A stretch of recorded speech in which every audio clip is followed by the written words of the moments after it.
Yes, good day mga boss. Maraming salamat sa pagbisita sa ating YouTube channel. Ito pong napapanood nyo ay Alaminos to San Pablo Bypass Road. Meron po itong 12 kilometers na haba. At ito ay nagmula diyan sa may San Juan, Alaminos, Laguna hanggang San Vicente, San Pablo, Laguna. Bali, makakaiwas na po kayo sa traffic sa Alaminos, Laguna at saka sa bayan ng San Pablo. At siya nga pala, kung bago pala sa channel na to, ako nga po pala si Ariel Motoshop. Nag-update tayo ng mga infrastructure project ng gobyerno, yung mangilan-ngilan dito sa Quezon Province, tulad na lang ng SLEX TR4 at saka iba pang mga pwede nating i-vlog. So ang i-vlog naman natin ngayon o i-update natin ngayon ay ang pauwi naman diyan sa Tiaong, Quezon, dahil madadaanan natin ang arko o ang portal. Kung tawagin nila ay portal ng Quezon Province. Panoorin nyo po sa ating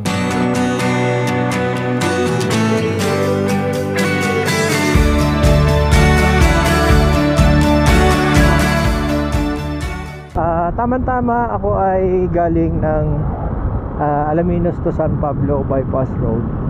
At dito ako dumaan sa may papunta ng Tiaong, Quezon. At kaya ako dito dumaan, may mga napapanood kasi ako mga vlogger na pagka napapadaan dito sa may arko, ito kasi yung yung dinadaanan ng mga biyahero, lalo na mga rider pagka papunta ng Bicol. Pagka kasi ikaw ay nakadaan na sa may arko na dadaanan natin, ay nasa Quezon ka na pag lumampas ka dyan. Pero pag nandito ka pa sa kabila, ikaw ay nasa Laguna pa. Yun yung sikat na sikat. Parang katulad siya nung yun sa may Welcome Bicolandia sa Bicol. Makikita natin dito. Tingnan nyo, nandiyan lang yun sa una-unahan. Ako ay nagtataka, ako ay taga rito lang, pero hindi ko siya masyadong na-i-vlog.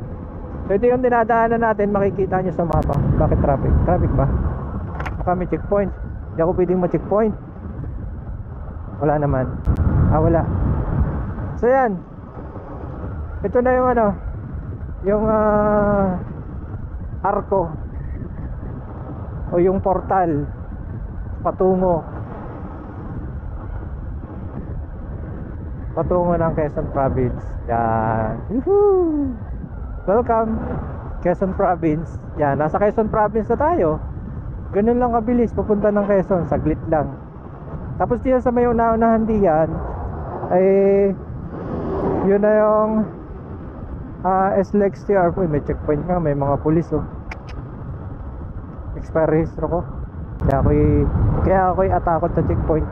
Ito yung yung circle. May mga hindi pa nakakapanood ng vlog ko, TV na vlog ko.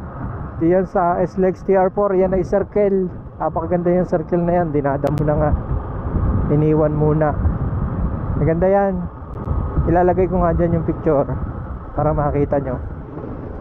Tapos diyan sa una-unahan, ayan yung overpass ng SLEX TR4. Tingnan nyo sa mapa. Ayan nga pala, dinaanan nga pala natin sa mapa nga pala.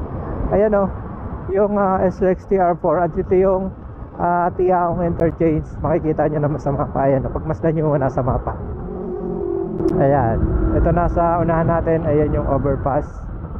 Nakita nyo din sa mapa ng SLEX TR4. Ang ganda kahit ako hindi na magpalipad ng drone, para na din kayo naka-drone. Tapos itong nasa kaliwa natin, yan ay City Mall ng Tiaong, Quezon.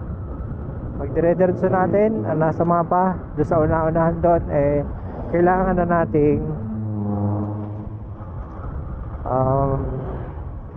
nating kumaliwa dahil yun yung portal naman papunta ng Dolores, Quezon. So yan, nakita nyo na yung portal ng Quezon at makikita nyo din yung natawid. Tika muna, patuwirin muna natin. Matawid kayo. Makikita nyo din yung papunta sa amin. Ilang minuto na ba tayo? 3 minutes. Sige, kaya yan.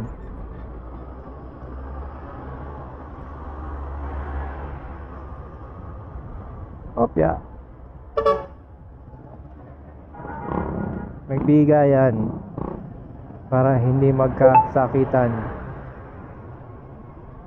Magbigayan para hindi magkasakitan. Okay. Babad na tayo dito sa kaliwa at tayo dito sa una-unahan ay kakaliwa na. In 300 meters, turn Ayan. left onto Tiong, Kung Dolores mapapansin Road. nyo, yung nasa unahan natin, no, yung karatula sa taas, yung kulay green. Lucena, 42 kilometers, Dolores, 11 kilometers. Ayan. Kaya tayo ay Take the next left onto Tiong, sharp Dolores left. Road. Sharp left tayo. Sharp left. Okay, sini tayo.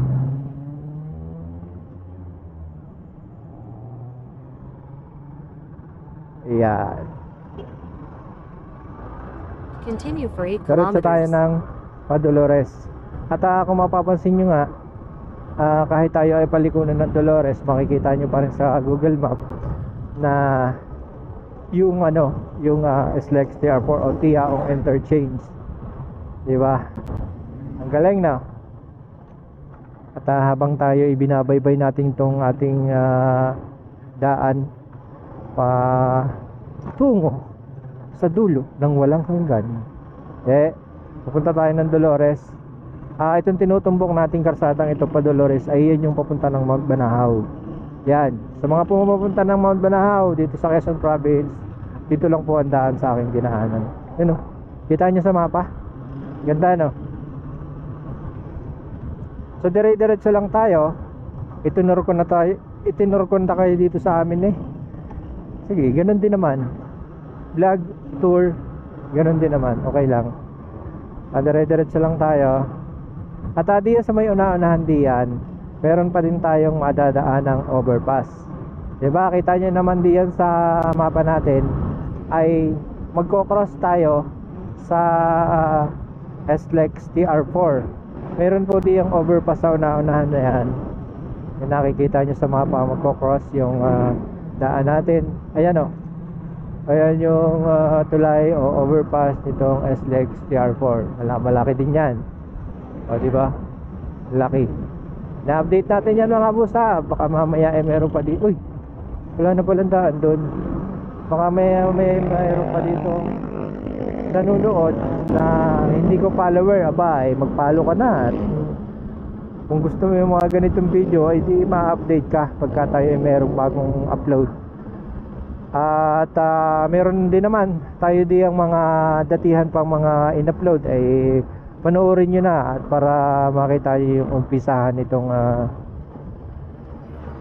TR4 o yung mga inabot kong ginagawa dito sa TR4. Na-upload na po natin diyan. Panoorin nyo po para kayo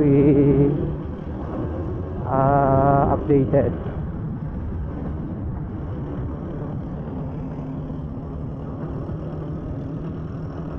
Ayan, napabilis tuloy tayo. 7 minutes and 34 seconds. Pwede na to. Wala rin naman na akong sasabihin dito sa ating lugar na to kung dinadaanan. Ganang ito ay pa Dolores. Ang mahalaga lang ay naipakita ko sa inyo yung arko ng Quezon Province. Yung kumbaga saan ay tinatawag nilang portal daw ng Quezon Province. Iba, may nagsasabi. Iba ang tawag. Yan. Overtake. Hop. Lalaglag na cellphone natin. At hindi nalaglag kanina. So yan mga boss, maraming salamat sa panonood ng video ito. At kita-kita tayo sa susunod na video. Lawak na po ang daan ng papunta ng Dolores. Pero pagdating diyan sa may Oria, Bungoy, Oria Bungoy pa nga ba gayon? Bungoy pa nga ba gayon? Sitio Oria? Ewan, basta. Oops, piyesta, magpipiesta dito. Nag-aabang Di basta diyan sa may Oria. Sa may una-unahan nito ay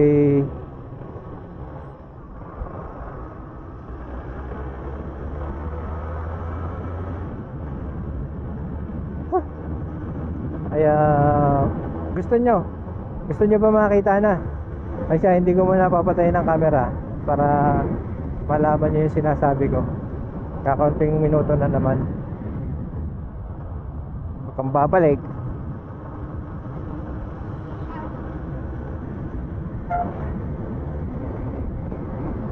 So yan. Meron na tayong 9 minutes and 35 seconds. Mahaba-haba na rin. Para lang malinaw sa inyo itong ating ginagawa. At baka mamaya ay kayo nalalabuan. Kung hindi nga ganito ang panahon, tayo magpapalipad ng drone. Yung nakikita nyo yan, nagbo-blue na yan sa dulo, ayan po ang Mount Banahaw. Hindi nga lang siya makita ngayon gawa ng natatabunan ng ulap. Parang ano ba? Parang Mount Mayon. Laging natatabunan ng ulap. Yun o. Mount Banahaw yan. Tapos yung sinasabi ko sa inyong dulo na malawak na karsada na to, hanggang dito pa lang, dito sa may Oria. Tawagin to yung Oria. Yan, hanggang dito. Tapos ito na yung karsada dati. Ito yung una pang karsada. May nauna pa naman dito dati, yung unang-una. Pero ito na yung huli, bago yung karsadang malawak. Medyo two-way lang siya, na ito ay palalawakin hanggang sa bayan ng Dolores. Kaya mga boss, hanggang dito na lamang ang video ito. At baka kayo ay naiinip na inaantay nyo hanggang dulo, ay hanggang dito na lamang po. At maraming salamat sa panonood ng video ito. Kita-kita tayo sa susunod. Bye bye mga boss. Salamat.